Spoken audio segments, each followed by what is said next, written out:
Hello everyone, we're tackling a very complex topic this morning, which is Islam and Islamic Spain. What you see in the image on the slide is a Persian-style angel embracing the Prophet Muhammad. Because many Muslims believe that it is wrong to try to depict the Prophet or any of his family, this artist, who's very pious, has chosen to cover Muhammad's face with a veil. Muhammad was born around 570 CE and died in 632 CE. To make a long story short, he experienced many visions during his lifetime, which together are edited into the holy book of Islam, which is called the Quran. After his revelations, Muhammad began to expand politically throughout Arabia. And after his death, his successors, who are called caliphs, continued to expand outside Arabia.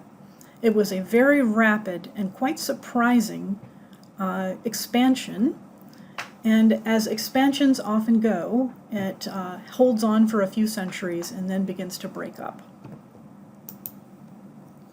This is another picture of the Prophet from the same manuscript.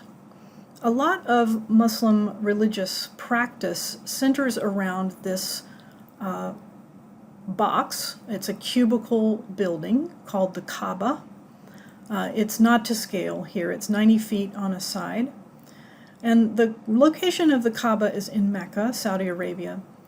And it is in the direction of the Kaaba that devout Muslims pray. And Muhammad, as you see here, he's surrounded by a flaming halo, and he's got his veil on. Right. Here is the caliphate of the Abbasid dynasty, which dates to about 750 CE. You can see that they covered almost all the way over to India and all the way over into what's now I'm blanking. Algeria, sorry.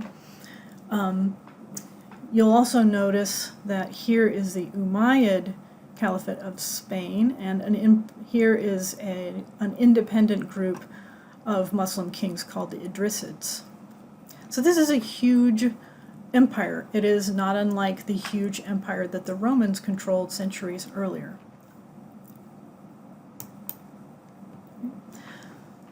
So what happened in 711 was that a Muslim force entered Spain from the south across the Strait of Gibraltar, which is that little place where the land pinches in right at the mouth of the Mediterranean Sea. Expansion was rapid into the Visigothic areas, and the Visigothic people were gradually forced to the north and the west into a territory called Asturias, and we'll look at that in a map in a second. A definitive battle was the Battle of Poitiers, 732, which was fought by Charles Martel, remember, the grandfather of Charlemagne.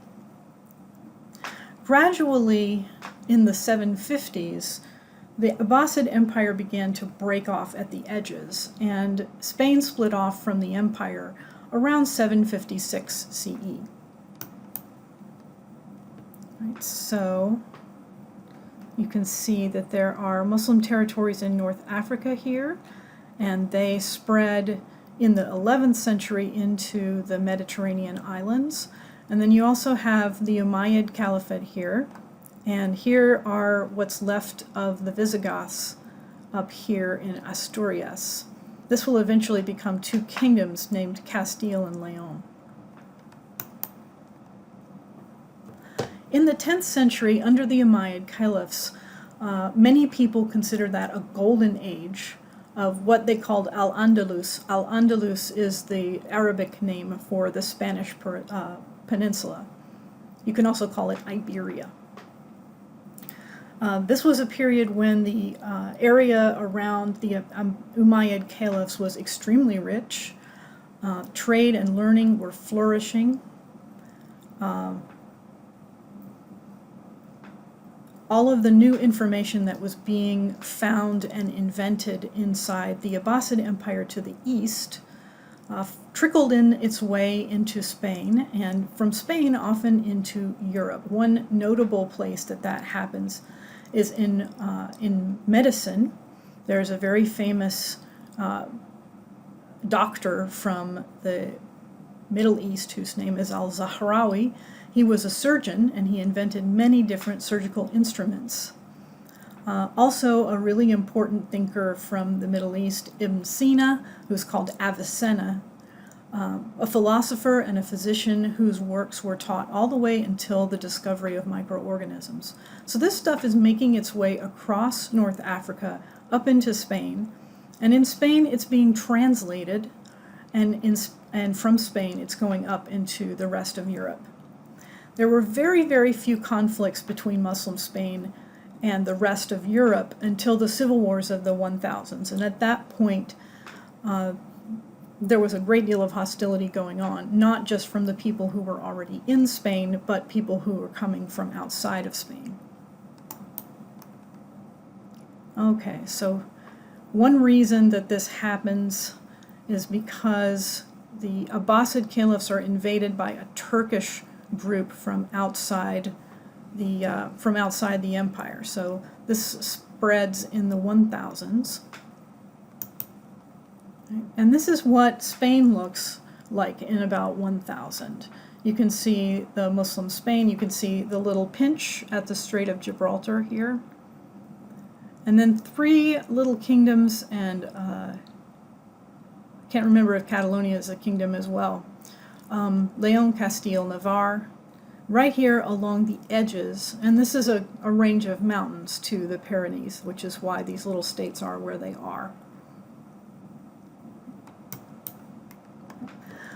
Just to talk a little bit more about the Muslim Golden Age before the civil wars of the 11th century, just to mention Abd al-Rahman III, son of Abd al-Rahman II, as you can imagine. This is the most famous of the Andalusian caliphs. So a caliph, as I may have forgotten to say before, means successor. So these guys claim that they have all the religious authority of the Prophet Muhammad, so they're very powerful.